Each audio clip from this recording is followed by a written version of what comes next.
Guys இத்தோட FIFA series முடிவடைகிறது. லக்ஷ்மி அம்மாள் வென்று விட்டால். Football has one at last.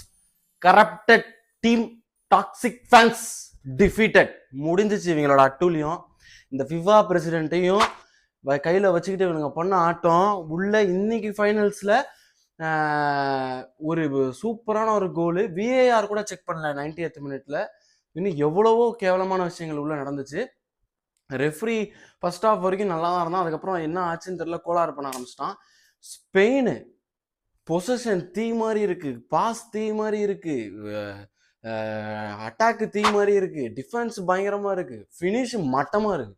டே ஏதாவது பண்ணுங்கடான்னு மொத்த பேர் கதறோம். ஒரு பால் கூட ஃபினிஷ் பண்ண மாட்டாங்க. அங்கிட்டு என்னன்னா அர்ஜென்டினா டைம் ஆகிட்டே இருக்கு. 80 தொட்டா அர்ஜென்டினா வேற டீமு. தம்பி நீ அடிச்சது காசின்ற மாதிரி காசி உள்ள இறங்கிடுவான் அர்ஜென்டினாவுக்குள்ள. என்ன பண்றேன்னு தெரியாம மண்டே பிச்சுக்கிட்டு இருக்கேன். ஆனா இன்னைக்கு என்னன்னு பார்த்தா அர்ஜென்டினா 80 நிமிஷத்துக்கு அப்புறம் ஆள் காலி. மொத்தம் 16 to 20 on target Spain, Argentina 0 வச்சு நசுக்கிட்டாங்க.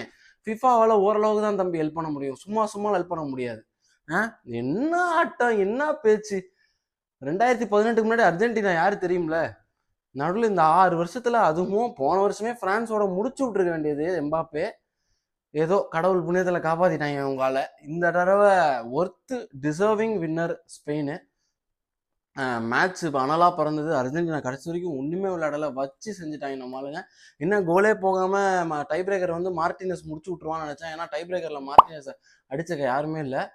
அதுக்கேற்ற மாதிரி அவனை கான்ஃபிடன்ஸ் வேறு ஏற்றி விட்டாங்க. எல்லா பாலும் வேண்டிட்டு வந்துட்டாங்க போல, மார்டினஸ் கையில் தான் அடிப்பேன்னு. தூக்கி மார்டினஸ் கையிலே அடிச்சுக்கிட்டு இருக்காங்க. அடிக்கடிக்கு அவன் கான்ஃபிடன்ஸ் ஏறிவிட்டானா, அவன் ஏறிட்டான் கான்ஃபிடன்ஸ். ரைட்டு சோழியை முடிச்சான்னு நினச்சேன். நிக்கோ வில்லியம்ஸ் டே அப்பா கடைசியாக ஒரு புண்ணியமாக ஒரு உருப்படியான அசிஸ்ட்டை போட்டான். கிளியர் கோலு. யாராலும் எதுவும் பண்ண முடியாது. இறுதி சுற்று படத்தில் மாதவன் சொல்கிற மாதிரி நாக் அவுட் அது பண்ணால் மட்டும்தான் ஜெயிக்க முடியும் இவங்களை இந்த கரப்டட் டீமுக்கு எதிர்த்து.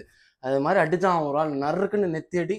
மேட்ச் முடிஞ்சு இத்துடன் ஒரு ஃபுட்பால் காப்பாற்றப்பட்டது. இனிமேட்டாவது இந்த ஃபிஃபா பிரசிடென்ட் மாறணும். இந்த வேர்ல்டு கப்பில் நடந்த கேவலமான அநீதிகள், இந்த ஹைட்ரேஷன் பிரேக்கு, ஹாஃப் டைமில் நடந்த ஒரு 30 minutes சல்சா டான்ஸு, இதெல்லாம் தேவையா? இந்த மாதிரி கேவலமான விஷயங்கள் எல்லாமே இனிமேட்டு மாறணும். இந்த டீமும் போகணும், அந்த பிரசிடென்ட்டும் போகணும். இனிமேட்டு நிம்மதியாக பியூரான ஃபுட்பால் 2010 வரைக்கும் நம்ம என்ன ரசித்தோமோ அது வரும் நண்பர்களே. அதனால் நல்லபடியாக போய் நிம்மதியாக தூங்குங்க. வென்று விட்டோம். இந்த வருஷம் எதுவாக இருந்தாலும் சிகப்பு மற்றும் மஞ்சள் நிறத்தை அணிந்து விட்டு செல்லுங்கள். இன்டர்வியூக்கு போனாலும் சரி, மேட்சுக்கு போனாலும் சரி, பொண்ணு பார்க்க போனாலும் சரி, இந்த நிறத்தை அணிந்து செல்லுங்கள். கண்டிப்பாக ஜெயிப்பீர்கள். நன்றி, வணக்கம்.